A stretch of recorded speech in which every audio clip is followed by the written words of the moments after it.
Pendant des heures, chez elle à Leucate, Louisa enchaîne les tricks, blunt, grind.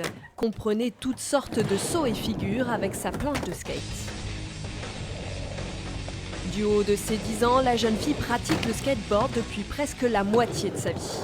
Alors ce que je kiffe dans le skate, c'est que moi, comme je suis une fille, j'aimerais montrer aussi aux garçons que le skate c'est aussi pour les filles. Presque tous les jours, la jeune rideuse vient s'entraîner au skatepark de Perpignan. Allez, bien basse, baisse tes bras, tranquille. Elle prépare les finales d'une compétition nationale, travaille ses runs, comprenez ses passages, sous l'œil attentif de son papa et entraîneur, pas toujours très rassuré.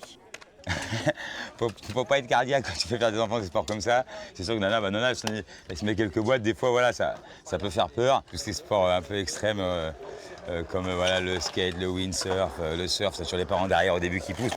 En juillet, Perpignan devient capitale du skateboard. C'est dans ce bowl où se côtoient trottinettes, planches et BMX que la ville accueille ce week-end les championnats de France. Cette infrastructure en forme de piscine à bosse a été dessinée pour optimiser la glisse. Il y a de la vie au niveau skate en fait à Perpignan, il y a toujours eu une scène vraiment active et là depuis quelques années elle a une infrastructure digne de ce nom.